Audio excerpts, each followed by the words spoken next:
On aurait peut-être relevé un petit peu le titre un peu personnel de ce message.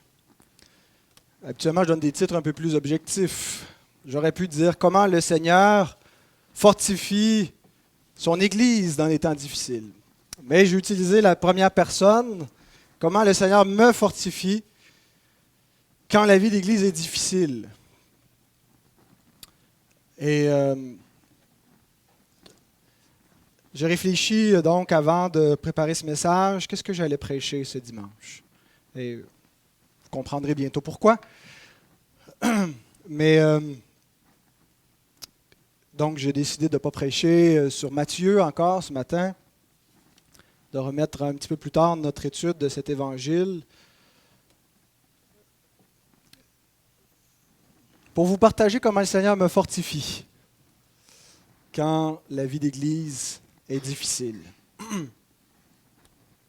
Et j'espère que donc ce partage pourra fortifier d'autres frères et sœurs et vous encourager. Au début de ma vie chrétienne, je ne faisais pas grand cas de l'Église, de la vie d'Église. Même j'avais un certain mépris pour l'Église que je considérais tiède, superficielle, et j'avais une conception très individualiste de la communion avec Dieu. La communion avec Dieu, c'est moi et Dieu. Ça se passe tout seul dans mon coin, ça se passe dans le lieu secret, dans ma chambre. Et effectivement, il y a vraiment un aspect individuel de la communion avec Dieu.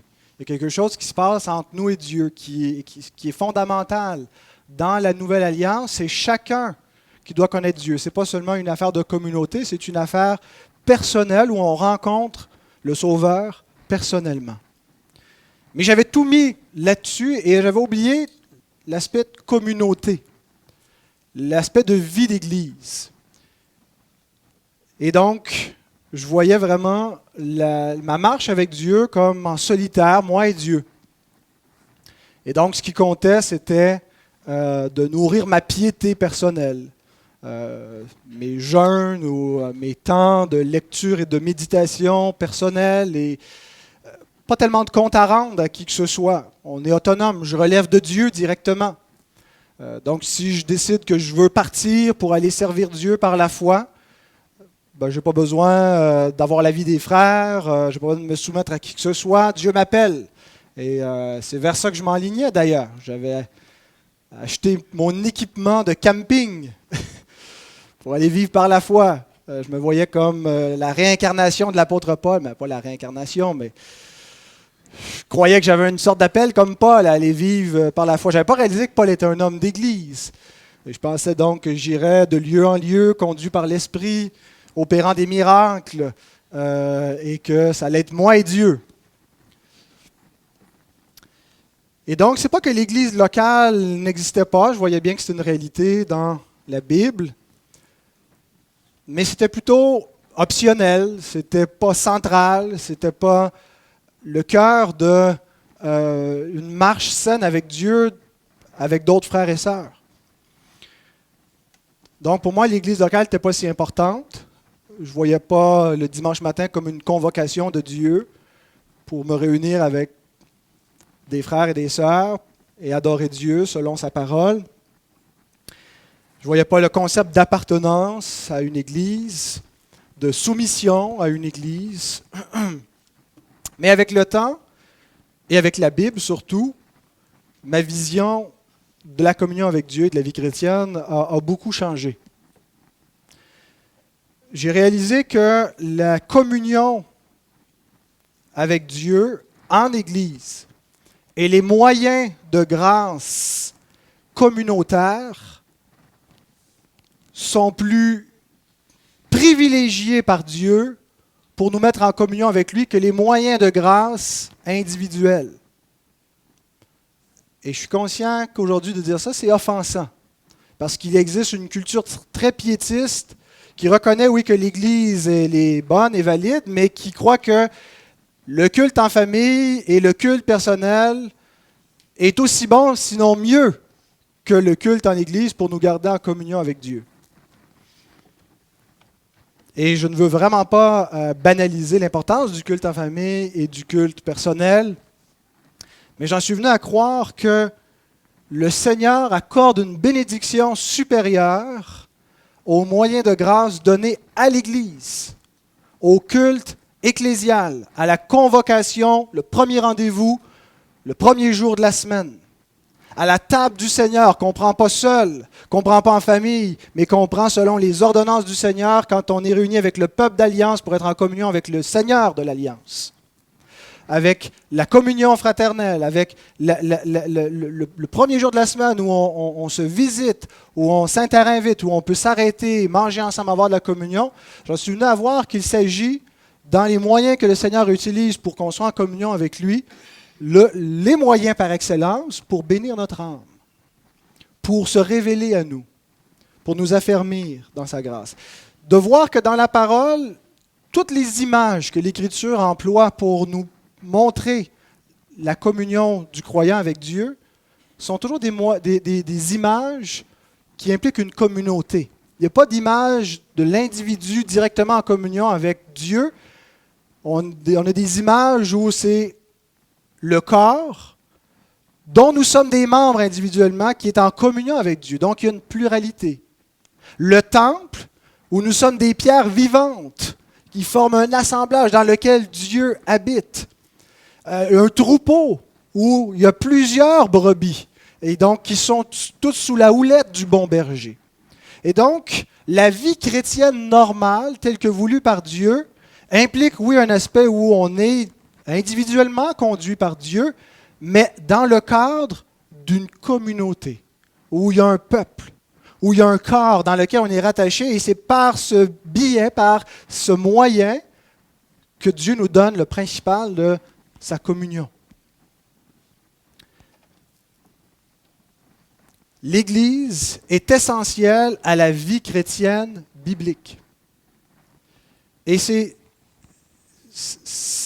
de dire ça, il y a toujours une hésitation parce que je sais qu'il y a beaucoup de personnes qui ne peuvent pas, qui n'ont pas une église pour toutes sortes de raisons. Et beaucoup d'entre nous, dans leur expérience, l'église a été plus un obstacle qu'une bénédiction.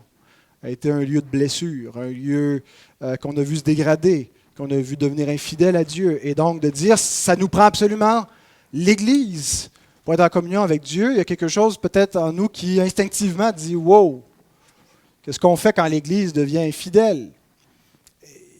Au moins, je peux me garder moi si je ne peux pas garder l'Église. » Et donc, je sais qu'il y a des orphelins. Et on en avait une qui vient de nous parler, qui vit un peu sa foi isolée, pas parce qu'elle ne veut pas l'Église, mais parce qu'il n'y avait pas d'Église biblique pour vivre la vie chrétienne normale avec des frères et des sœurs qui se soumettent à la parole de Dieu. Mais les circonstances difficiles et le fait que l'ennemi veut empêcher l'Église d'être ce qu'elle doit être ne doivent pas nous amener à croire que l'Église est quelque chose d'optionnel. L'Église doit faire partie de notre vision normale, essentielle d'une vie d'Église, d'une vie chrétienne vers laquelle on veut tendre. Et si, pour X raison, on ne peut pas appartenir à une Église, s'il n'y en a pas près de nous, ou s'il n'y en a pas qui sont des Églises fidèles, ça ne veut pas dire qu'il faut cesser de tendre vers cela et de prier pour cela et de chercher cela. Parce que l'Église, la vie de communauté, le corps auquel on appartient, c'est le lieu par excellence où Dieu a prévu notre croissance avec lui. La croissance du chrétien se fait dans ce cadre d'alliance. Là où on va connaître la sanctification. Bon, Dieu va utiliser les circonstances de nos vies. Il va utiliser nos relations personnelles, de travail, notre famille pour nous sanctifier. Mais il utilise d'une manière particulière l'Église pour nous sanctifier. Le lieu par excellence pour servir Dieu, c'est en mettant les dons que nous avons reçus de Dieu au service de notre prochain. Et on doit exercer le bien envers tous, mais surtout envers les frères en la foi, nous dit l'apôtre. Donc, avec le temps, l'Église est devenue extrêmement précieuse à mes yeux. C'était plus quelque chose d'optionnel. C'est plus juste une communauté que je méprisais parce que je les trouvais tièdes à comparer à mon zèle de jeunes nouveaux croyants. C'était plus quelque chose que je voyais comme un obstacle à mon cheminement et quelque chose qui devrait se conformer à ma vue pour qu'elle soit selon l'idéal tel que je le conçois. Mais l'Église, avec toutes ses imperfections, avec les bienfaits, les bénédictions qui en découlent, mais aussi ses faiblesses, est devenue, à mes yeux, parce que je pense qu'elle est aux yeux du Seigneur, une perle précieuse. Une dimension essentielle de ma vie comme chrétien. Et peut-être que ce n'est pas ce que vous vivez, peut-être que ce n'est pas la conception que vous avez, mais je sais que beaucoup d'entre vous, c'est aussi ce que vous partagez. Que ce que je vous dis en ce moment, ça résonne une corde chez vous, que c'est comme ça que le Seigneur vous a amené à voir son Église, à la considérer comme précieuse. À vous voir vous-même comme faisant partie de ce corps et ce corps comme faisant partie de votre vie. À ne pas pouvoir imaginer votre communion avec Dieu sans ce peuple.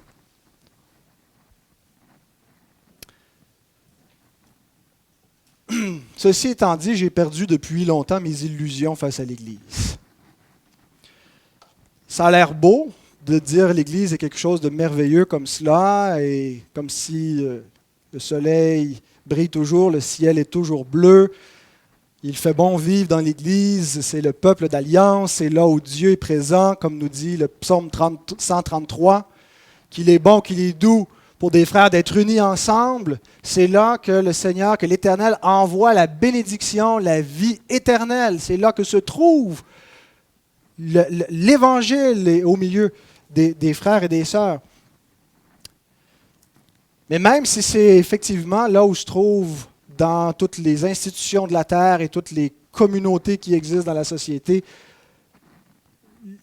l'avant-goût du paradis, il reste encore bien des substrats, des effets de la chute, la réalité terrestre post-lapsaire, après la chute, des souffrances, des signes évidents que, pour citer encore M. Perron, qu'on est encore en régime d'incarnation, que le Seigneur n'est pas revenu, que le diable divise, que le diable est toujours à l'œuvre, qu'il cherche des proies à dévorer. Et il est bon de perdre ses illusions face à l'Église, de ne pas penser, quand on est nouveau croyant et qu'on ne connaît pas encore la business de l'Église, on pense, j'utilise le mot business, là, je vois Étienne qui n'est pas sûr, là, je vais expliquer, c'est pas parce qu'on envisage l'Église comme une business, mais simplement la culture de ce qu'est l'Église.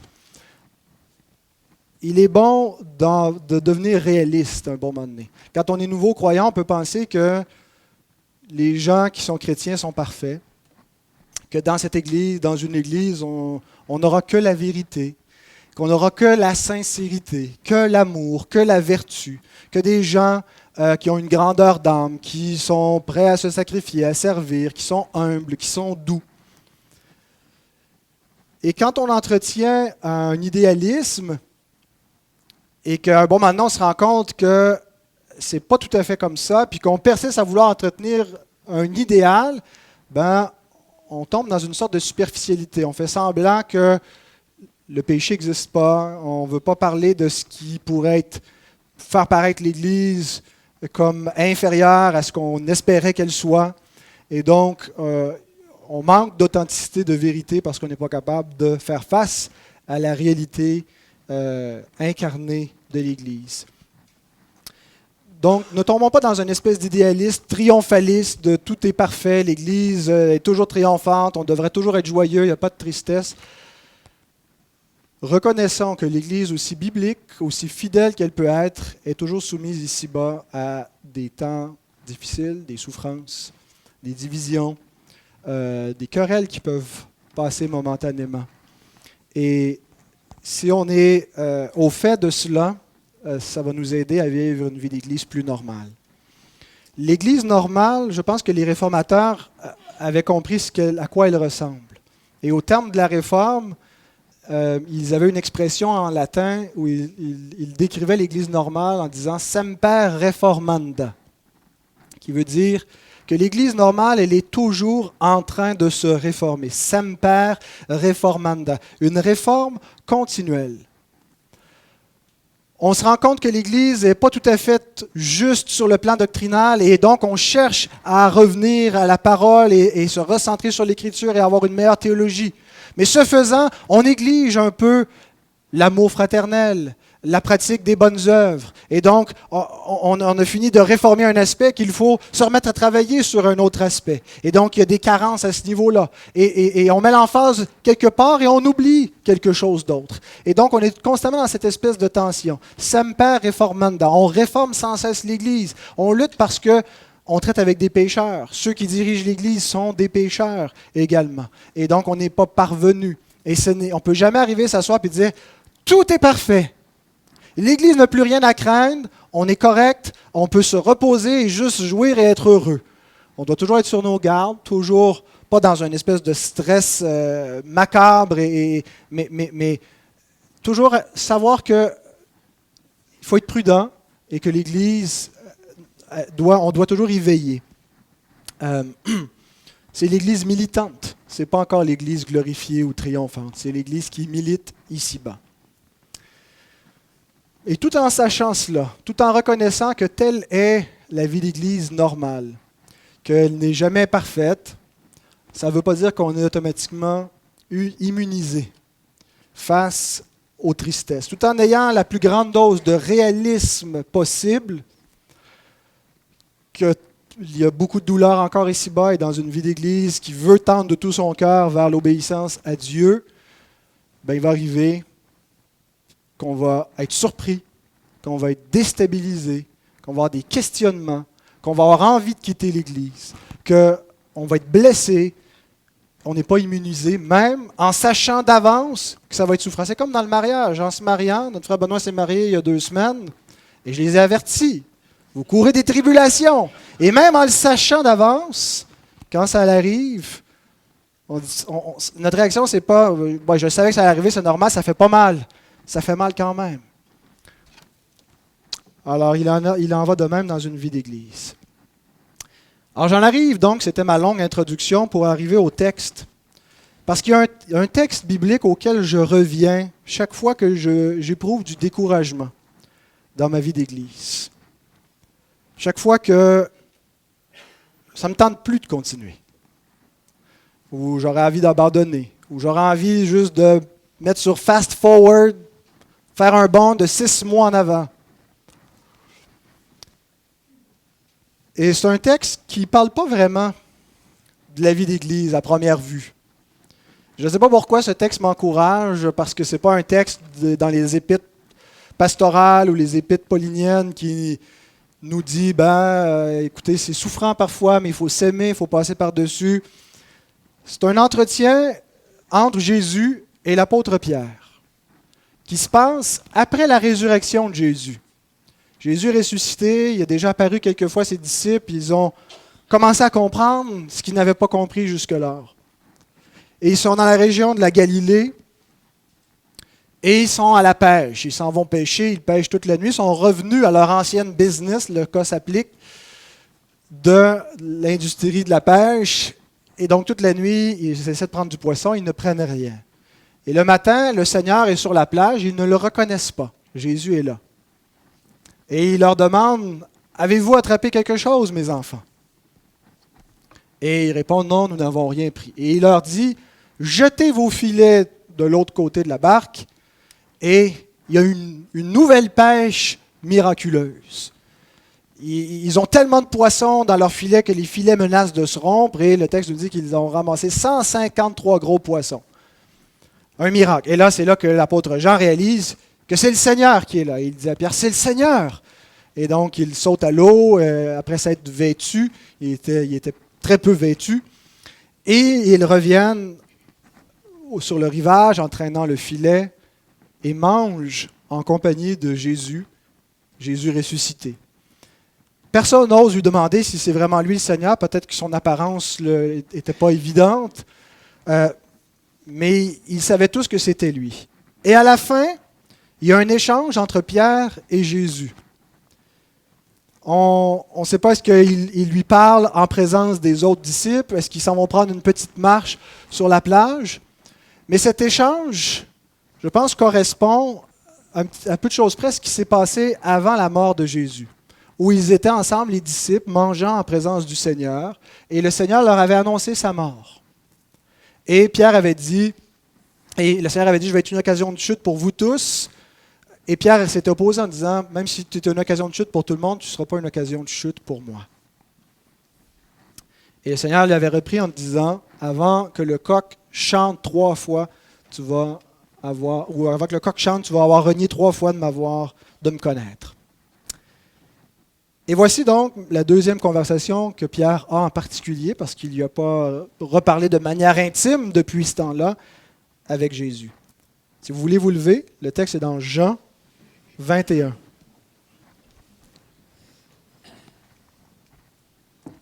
Versets 15 à 17. Après qu'ils eurent mangé, Jésus dit à Simon-Pierre, « Simon, fils de Jonas, m'aimes-tu plus que ne m'aiment ceux-ci » Il lui répondit, « Oui, Seigneur, tu sais que je t'aime. » Jésus lui dit, « Paie mes agneaux. » Il lui dit une seconde fois, « Simon, fils de Jonas, m'aimes-tu » Pierre lui répondit, « Oui, Seigneur, tu sais que je t'aime. » Jésus lui dit, « Paie mes brebis. » Il lui dit pour la 3e fois, « Simon, fils de Jonas, m'aimes-tu » Pierre fut attristé de ce qu'il lui avait dit pour la 3e fois, « M'aimes-tu » Et il lui répondit, « Seigneur, tu sais toutes choses, tu sais que je t'aime. » Jésus lui dit, « Paie mes brebis. » Père, merci pour la consolation que nous avons dans les Écritures, pour l'espérance que tu nous communiques, pour ta grâce, Seigneur, qui nous y est révélée, et nos cœurs qui s'enflamment parce que nous recevons ta parole et les bénédictions qu'elle nous donne dans la foi. Te prions de bénir ta parole, de bénir ton Église qui est réunie devant toi, et que ton nom soit glorifié. Amen. Vous pouvez vous rasseoir. Alors, je ne ferai pas une exposition de ce texte. J'ai quelques brèves remarques. Pourquoi ce passage m'encourage? Donc, ce n'est pas une exégèse. Je n'ai même pas ouvert le texte grec. Je pense que j'ai lu le grec, mais je n'ai pas tellement ouvert de commentaires. J'en ai quand même consulté 2-3, mais je ne voulais pas faire une espèce d'étude, mais simplement vous parler comme votre pasteur et vous dire comment le Seigneur utilise ce texte pour me fortifier quand ma vie d'Église est difficile. Et même s'il ne s'agit pas d'un texte qui traite explicitement de la vie d'Église, il y a quelque chose entre le Seigneur, qui est le pasteur, le bon pasteur des brebis, son disciple, qui est un apôtre, qui est là pour servir le Seigneur et qui le rétablit dans ses fonctions et lui demande de prendre soin des brebis, de prendre soin de l'Église. Et j'ai simplement 3 remarques, 3 raisons pourquoi ce texte m'encourage. Premièrement, ce texte me rappelle que c'est par grâce que nous avons notre place auprès du Seigneur et que c'est par grâce que nous le servons. Pierre s'est disqualifié. Et il faut lire, je crois, ce passage en lien avec le reniement de Pierre et la prétention de Pierre avant son reniement. Tout le monde va t'abandonner, mais pas moi. Moi, je t'aime. Moi, je vais aller jusqu'à la mort pour te servir. Et Pierre s'est disqualifié, il l'a renié avec imprécation contre lui-même en disant, si vraiment je connais cet homme qui m'arrive ceci, cela, il a pris des imprécations contre lui, peut-être même des imprécations contre cet homme qui était accusé qu'on allait faire mourir pour ne pas avoir à subir le sort. Il s'est disqualifié. Il mettait sa confiance en lui, mettait sa confiance dans son courage, son amour pour le Seigneur, dans sa fidélité envers Dieu. Et donc, il s'est disqualifié. Mais l'Écriture nous enseigne que nous nous sommes tous qualifiés. La Bible ne nous enseigne pas le perfectionnisme. Elle ne nous enseigne pas « deviens parfait dans ta piété et sans faille, puis tu vas réussir à tenir ».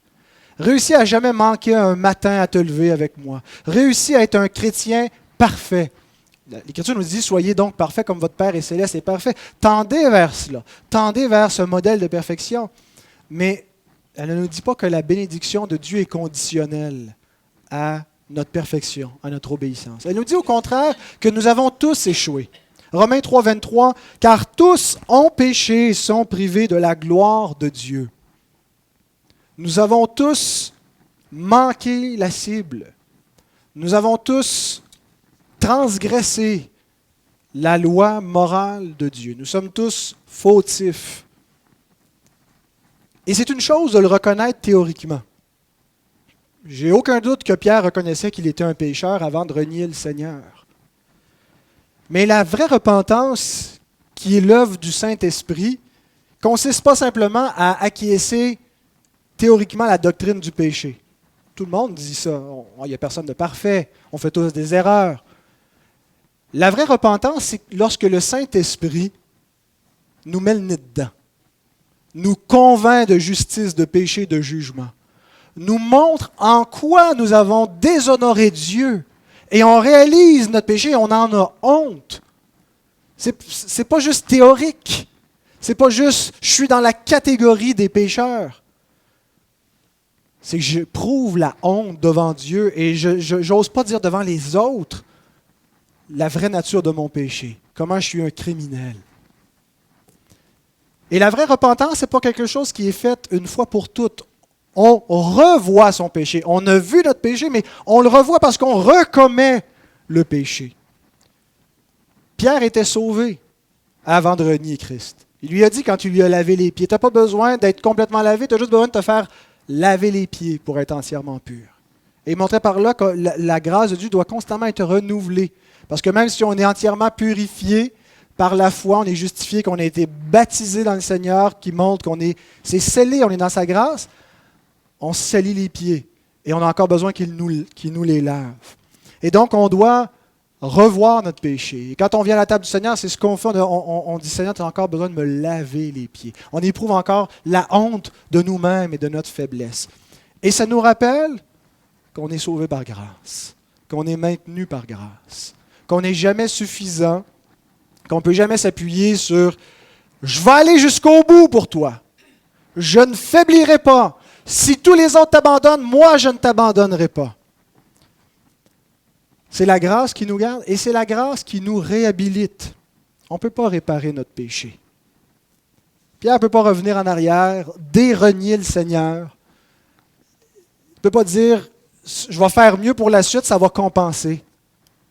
Tout ce qu'il peut faire, c'est recevoir la grâce. Confesse ton péché, reçois la grâce de Dieu. Et cette grâce-là est efficace pour nous sanctifier, nous détourner du péché. Ce n'est pas une licence.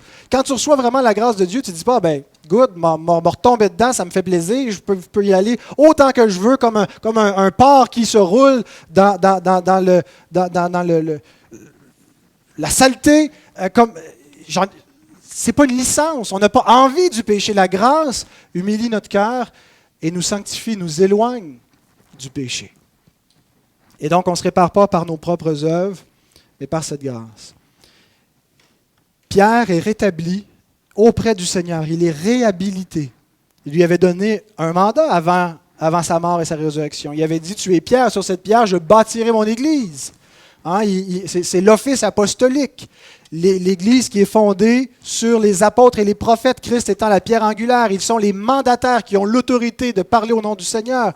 Il y avait ce mandat, et là, Pierre, il s'est disqualifié. Il n'est plus digne de ce mandat. Mais le Seigneur le réhabilite dans sa grâce. Et donc, c'est un encouragement de savoir que on va se planter, on va tomber, et par la grâce de Dieu, on peut être réhabilité, maintenu. Alors, la première chose à se rappeler dans une vie d'Église, c'est que l'Église est imparfaite parce qu'elle est faite de pécheurs comme moi. Si on sait ce que signifie être un pécheur, même un pécheur régénéré, qui a l'Esprit de Dieu. On sait qu'il y a encore le péché rémanent. Et on sait qu'on lutte encore et qu'on tombe encore. Et le péché n'est pas plus beau une fois qu'on a l'Esprit de Dieu. Les chrétiens aussi commèrent. Les chrétiens aussi ont des cœurs vengeurs. Ils ont l'Esprit de Dieu qui les amène à s'éloigner de cela, qui leur fait voir, mais ils cèdent eux aussi au péché. Et donc, quand on sait, en partant, que l'Église est imparfaite parce qu'elle est faite de pécheurs et qu'on sait qu'on est nous-mêmes un pécheur, c'est un encouragement. Ça nous fait réaliser que notre place dans l'Église, notre place auprès du Seigneur, n'est pas un dû, est un privilège, est une grâce. Ça stimule en nous l'humilité, la reconnaissance et la capacité d'avoir de la grâce pour les autres. Quand on est nous-mêmes l'objet de la grâce, on reproduit cette grâce. L'amour couvre une multitude de péchés. L'amour de Dieu, premièrement, mais qui se manifeste en nous dans ce qu'on peut nous-mêmes couvrir les offenses et les péchés des autres. Deuxièmement, ce texte me rappelle que c'est l'amour du Seigneur pour son Église qui assure sa subsistance. Si nous comptons sur notre fidélité, sur notre foi, sur notre propre amour, sur notre sagesse, sur notre confession de foi, en pensant que c'est ça qui va nous garder, on va faire exactement comme Pierre. On met notre confiance en nous, de notre côté, dans notre résolution. Même si le texte met l'emphase sur « m'aimes-tu », il ne dit pas « je t'aime ». Il dit pas, Jésus ne dit pas ça à Pierre. Il lui pose une question, il dit « toi m'aimes-tu » Même si Pierre ne répond pas « tu m'aimes, Seigneur », mais il dit « oui, je t'aime ». Je pense qu'il faut voir qu'il y a quelque chose qui sous-tend cette question. M'aimes-tu? Et pourquoi est-ce que Pierre peut répondre « oui, je t'aime » et que sa réponse est vraie? Et c'est significatif qu'on retrouve cette question et cet épisode dans l'évangile de Jean. Jean est celui qui, mieux que tous les autres auteurs bibliques, nous explique comment il nous est possible d'aimer Dieu. Et donc, on pourrait avoir l'impression que la fidélité de l'Église dépend de « aimes-tu le Seigneur? Oui, je t'aime et je peux aller jusqu'au bout et mourir pour toi. » Mais il y a quelque chose d'autre qui est à la base du « m'aimes-tu ». L'amour du disciple envers le Seigneur est causé et maintenu par l'amour du Seigneur envers le disciple. Et l'apôtre Jean, dans son épître, l'explique. On pourrait prendre cet épisode, ce récit entre Pierre et Jean, dire, on voit l'histoire, on voit l'échange, et maintenant Jean nous explique dans son épître, doctrinalement ou théologiquement, qu'est-ce que ça signifie ce qu'on vient de voir. 1 Jean 4, 9 et 10 et verset 19. Une section qui nous parle de l'amour de Dieu et qui nous explique l'amour du croyant face à cela. L'amour de Dieu a été manifesté envers nous en ce que Dieu a envoyé son Fils unique dans le monde afin que nous vivions par lui. Et cet amour consiste non point en ce que nous avons aimé Dieu, mais en ce qu'il nous a aimés et a envoyé son Fils comme victime expiatoire pour nos péchés. Verset 19 nous dit, « Pour nous, nous l'aimons parce qu'il nous a aimés le premier. » Pourquoi pensez-vous que Jean se désigne lui-même comme le disciple que Jésus aimait? On ne retrouve pas ça dans Matthieu, on ne retrouve pas ça dans Marc, on ne retrouve pas ça dans Luc. Le seul endroit dans la Bible où Jean est appelé le disciple que le Seigneur aimait, c'est dans l'Évangile que lui-même a écrit. Il pensait qu'il était le chouchou, quoi. Il pensait qu'il l'aimait plus que les autres. Les autres, ils les aiment pas. Ce que je pense, je le soumets à votre bon jugement et discernement de chrétien, mais ma compréhension, ce n'est pas que Jean pensait être le préféré du Seigneur. Mais Jean avait compris que l'amour de Dieu consiste non pas à aimer Dieu, mais à être aimé de lui, en Christ. Et il exploite cette tension entre lui et Pierre. Pierre qui représente cette espèce d'approche de confiance en la chair, de confiance en l'homme. Moi, j'aime le Seigneur.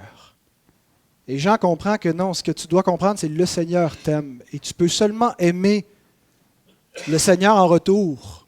Tu peux seulement l'aimer si tu as connu l'amour de Dieu et compris comment il t'a aimé en envoyant son Fils pour toi. Tu ne peux pas aimer Dieu avant cela. Et tu ne peux pas aimer tes frères avant cela. C'est là où commence l'amour véritablement. Il y a quelque chose de l'amour dans la grâce commune de Dieu, mais l'amour de Dieu, l'amour tel que l'Écriture l'explique, commence avec Dieu qui nous a aimés dans l'Évangile, en son Fils, en le sacrifiant pour nous. Et quand on expérimente cet amour, en recevant cet amour, on aime Dieu en retour et on aime les frères. On doit devenir comme Jean, se voir comme les disciples que le Seigneur aimait. Mais souvent, avant ça, on est comme Pierre. On se vante, puis on se plante. On prétend qu'on est fidèle à Dieu. Et le Seigneur utilise ça pour nous faire réaliser que ce n'est pas parce qu'on l'aime qu'on va être maintenu. Ce n'est pas parce qu'on l'aime qu'on va entrer dans son royaume, mais c'est parce qu'il nous aime. Son amour est donc premier. Et lorsque l'Église est composée de ceux que le Seigneur aime, ceux que le Seigneur aime, ce sont les élus. J'ai aimé Jacob, j'ai haï Ésaü. Ceux que Dieu a élus à être les trophées de son amour et de sa grâce. Quand l'Église est composée de ceux-là répondent « Oui, Seigneur, tu sais que je t'aime ».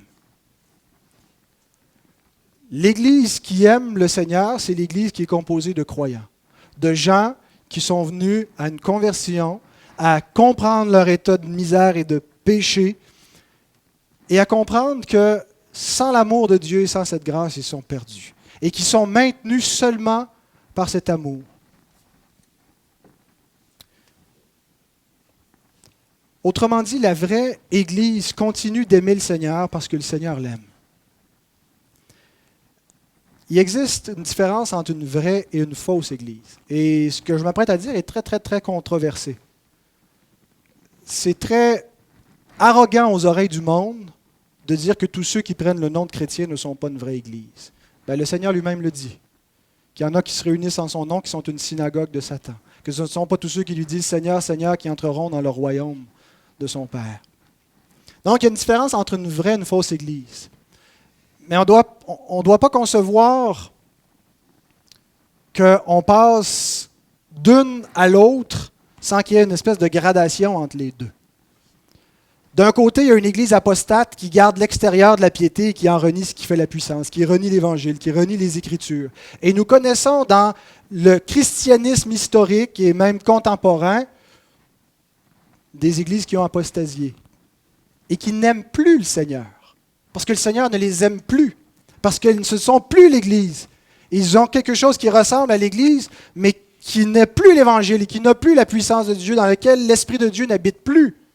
Et de l'autre côté, il y a l'Église que le Seigneur aime, qui est formée des enfants de Dieu, qui cherchent de tout leur cœur à garder la parole de Dieu, à lui être fidèles, et qui peuvent aimer Dieu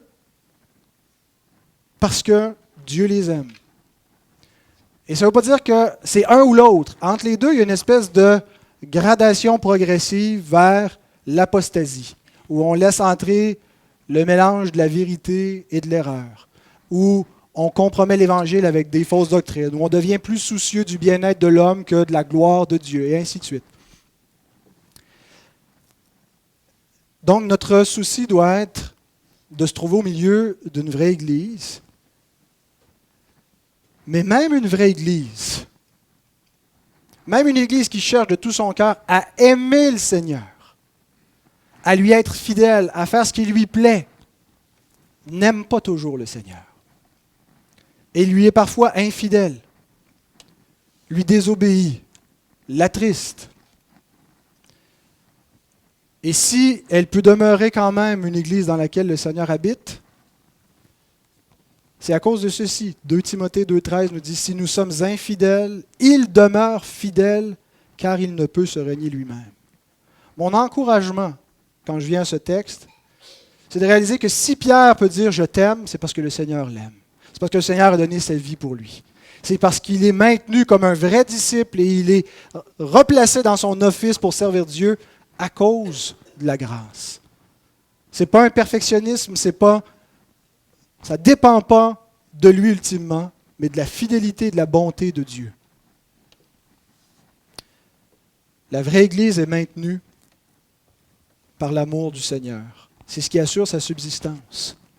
Et c'est notre encouragement de savoir que oui, nous avons des faiblesses, oui, nous péchons, oui, nous tombons, mais le Seigneur nous aime. Et parce qu'il nous aime, nous serons capables encore de lui dire la semaine prochaine que nous l'aimons. Nous pourrons nous réunir et lui exprimer notre amour parce qu'il nous maintient, qu'il nous pardonne. Et troisièmement, ce texte me rappelle que je n'ai besoin que d'une seule chose pour servir l'Église, c'est d'aimer le Seigneur. Et c'est sans doute l'aspect le plus pratique qui m'encourage dans cet entretien entre Pierre et Jésus. Le premier point me rappelle que j'ai besoin de grâce. Le deuxième me rappelle que l'Église a besoin de grâce. Et le troisième me montre que cette grâce me rend capable d'aimer. Et aimer, ce n'est pas quelque chose de théorique. Et la Bible nous met bien en garde contre ça. N'aimez pas juste en parole et avec la langue, mais en action et en vérité. C'est concret. Aimer, ça fait mal. Et je laisse complètement de côté la question dans le texte que les commentateurs débattent encore à ce jour. Il y a une variation qu'on voit dans le texte grec entre Jésus pose la question « M'aimes-tu, agapao ?» Pierre répond « Oui, je t'aime, philéo », ce n'est pas le même verbe. Et donc certains disent Pierre ne l'aime pas vraiment comme Jésus veut qu'il l'aime. Et il y aurait peut-être quelque chose à éclaircir ici, puis débattre. Mais je veux juste laisser ça de côté, parce que je pense que le point central, c'est que si tu m'aimes, prends soin de mes brebis. Aime mon Église. Aime tes frères et tes sœurs. Nourris-les. Veille sur eux. Il y a un appel direct à Pierre, personnel pour lui, où il est nommé apôtre avec une fonction unique. Pierre confie cet appel-là aux anciens dans son épître, au premier épître, chapitre 5, versets 1 et 2, où il dit aux anciens, « Moi, ancien comme eux », il fait un équivalent, pas un équivalent, mais une continuité entre l'office d'apôtre et l'office d'ancien. Puis il dit aux anciens, « Paissez le troupeau de Dieu sur lequel le Seigneur vous a établi ancien ou évêque. » Donc, l'office apostolique qui se continue avec le même verbe qui est employé, « Prenez soin, nourrissez le troupeau ». Mais il y a une application aussi à tout enfant de Dieu. Tous ceux qui aiment le Seigneur doivent aimer les brebis, en prendre soin, chercher à les nourrir, chercher à leur bien-être, à les protéger. Jean encore nous dit 1 Jean 4, à partir du verset 20 jusqu'au chapitre suivant, verset 1. « Si quelqu'un dit « J'aime Dieu » et qu'il haïsse son frère, c'est un menteur. Car celui qui n'aime pas son frère qu'il voit, comment peut-il aimer Dieu qu'il ne voit pas? Et nous avons de lui ce commandement que celui qui aime Dieu aime aussi son frère. Quiconque croit que Jésus est le Christ est né de Dieu, et quiconque aime celui qui l'a engendré aime aussi celui qui est né de lui. » Et il continue en nous montrant qu'est-ce que ça veut dire aimer son frère. Et il dit, l'amour de Dieu consiste à garder les commandements de Dieu, à appliquer l'amour concrètement en pratiquant la loi de Dieu envers les frères et les sœurs. Et c'est si merveilleux d'être aimé par les enfants de Dieu. Avez-vous expérimenté l'amour de Dieu en étant aimé par les enfants de Dieu? D'être accueilli dans une famille, de voir l'Église qui est prête à nous faire du bien, à nous servir, à donner généreusement. Des frères et des sœurs qui ouvrent leur table, qui nous accueillent chez eux, qui ne font pas juste dire en parole et avec la langue qu'ils nous aiment, mais qui le montrent avec le geste et l'action, dans leur attitude, dans leur souci pour notre bien-être. On vit dans une société où il y a beaucoup d'individualisme, où c'est souvent chacun pour soi, de sentir qu'on n'est pas seul à porter nos fardeaux, qu'il y a des gens qui pleurent avec nous, des gens qui sont réellement soucieux de notre bien-être, qui se réjouissent avec nous quand il y a des joies dans notre vie de famille, quand il y a des victoires dans notre propre vie. C'est merveilleux de connaître l'amour des enfants de Dieu, d'aimer les enfants de Dieu, de vivre cela dans une communauté, de voir qu'il y a quelque chose qui se passe, qu'il y a un esprit d'unité, il y a une harmonie qui règne, il y a un désir de grandir ensemble, de servir Dieu. Et parfois, c'est moins merveilleux. Parfois, on est blessé par l'Église. On constate qu'il y a du commérage dans la bouche de ceux qui disent aimer Dieu, qui sont parfois rudes en parole, durs, insensibles, qui ne voient pas notre état et qui semblent indifférents. Parfois, il y a des déceptions. On aimerait voir des ministères pris en charge, des gens s'acquitter fidèlement de certaines choses, et ça ne se fait pas. Des attentes déçues, frustrées, de l'infidélité, du laisser-aller. Et ce qui m'encourage, et je reviens à ce texte pour cette raison, quand je suis découragé dans ma vie d'Église, quand je vois que tout n'est pas encore parfait, c'est que notre appel à aimer les brebis ne doit dépendre que d'une seule chose. M'aimes-tu? Il ne dit pas aime les brebis s'ils sont fines. Tu vois, des fois, ils mordent les brebis. Des fois, ils ne sentent pas bon. Des fois, ils sont rebelles, ils sont entêtés. Puis de réaliser que nous-mêmes, on est dans cette catégorie-là. Ce n'est pas juste les autres qui sont des brebis imparfaites, c'est nous-mêmes. Mais notre amour envers ces brebis-là ne dépend pas de ce qu'elles sont, ne dépend pas des circonstances. Et pour tout ce que ça signifie que d'aimer les brebis, persévérer avec elles, avoir de l'humilité, les servir, chercher leur bien-être, s'investir. Des fois, on ne voudrait juste pas s'investir parce que c'est blessant de s'investir. Pas se révéler, pas montrer, ça nous rend vulnérables. Aimer, c'est se rendre vulnérable. Tout ça ne dépend pas de l'état des brebis, mais dépend d'une seule chose. M'aimes-tu? Si quelqu'un aime Dieu, il doit aimer son frère. Il doit aimer celui qui est né de lui. C'est le parfait fondement de notre amour. Un fondement qui est inconditionnel, qui dépend de rien d'autre que de l'amour de Dieu, son amour qu'il a eu pour nous et l'amour qu'on lui offre en retour et qui se manifeste concrètement envers ceux qu'il a aimés. Que le Seigneur bénisse sa bonne parole. Ce matin, en principe, nous devrions prendre la table du Seigneur. C'est le premier dimanche du mois. Une circonstance triste nous a amené à décider de ne pas prendre le repas du Seigneur et nous allons vous dire un mot sur cela à la toute fin.